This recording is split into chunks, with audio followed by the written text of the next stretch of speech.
Um, Hi, welcome to Career Track Coaching Minute. My name's Jim Frisch, where we help young adults find meaningful careers through a coaching process. And once a month, we bring you insights from highly successful business people by asking them a few questions.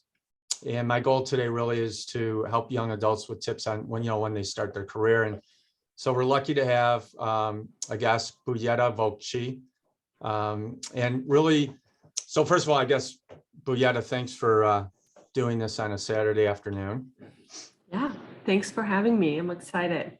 Yeah, good. And believe it or not, Buyeta and I work together. We've worked together, gosh, it's probably 7+ years. 7 years. 7 years. And she's put up with me for 7 years. And so Buyeta is currently the VP of People Operations at Competiscan. And what she does is she's a strategic business professional who provides leadership in people operations, business growth, talent acquisition, and human resource development. And so right now, a lot of kids are graduating from college. And so my first question to you would be, what advice would you give to a graduate coming out of school? Yeah, absolutely. Thanks, Jim. I graduated a couple of years ago. Yeah.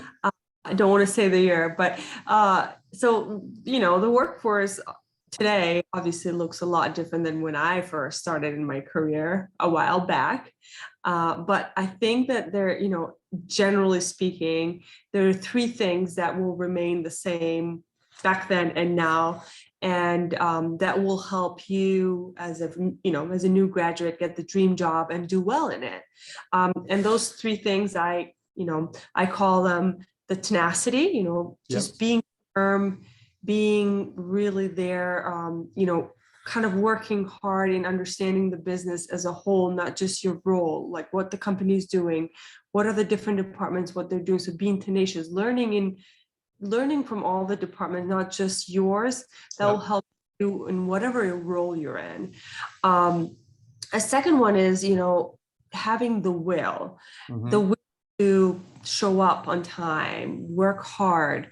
There's will and skill, the skill, learn, a good manager, a good supervisor can teach you all of that. But if you don't have the will, that's something that no one can teach you. So kind of train yourself to have that will, and be there, be there really fully. And then the third thing is just being resilient. There is a lot of things that will happen throughout your career.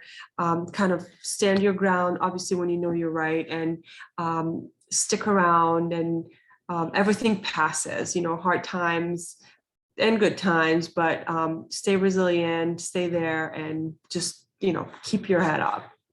Awesome. No, I think those are all great. I love, about, tenacity, resilience. And then even, if you think about what you started your job and how you've expanded your skills by trying different jobs, within the company.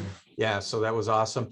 Then the other thing I was hoping you could share is, with your success, if you could talk about maybe one or two habits that have helped you in your career. Yeah, I mean, there is a lot of habits, and I think as you grow in your career, you learn specific things that will help you be successful in whatever job you're in, whether you switch within the company or you get a new job. I think what has helped me personally is just to not stop and not listen to the outside noise. What I mean by that is life in your personal life and at work will constantly, for sure, throw you a curveball or two. I mean, that's just the way things are. That's just life.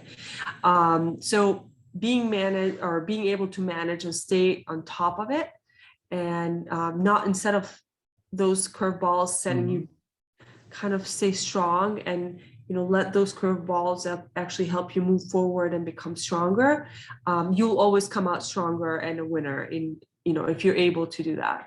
Another habit, because I feel like one is not enough, two, that's really for me, is to just build your network. I'm sure you hear the time. Everyone says this, but what I really mean by this is stay in touch with people, whether it's from school, from your previous jobs, and always stay in good terms. In the HR field, and I've seen a lot of relationships break. So what I mean by staying in good terms, although that's hard sometimes, is there's going to be people that you don't necessarily want to correlate, you don't want to be around Yep. in the workforce and in your personal life. But what I do is the people that don't help me grow, I kind of just set aside, but I never burn bridges. So try to not do that, because the world is really small and everyone Yeah. somehow ends up knowing each other. So don't burn bridges, stay in contact, stay in network. And I think that's my number 2. Right. No, those are two great ones. And I appreciate your time here on a Saturday afternoon. Yeah. I hope everyone got some value out of that. Till Thank next you. time. Thanks a bunch.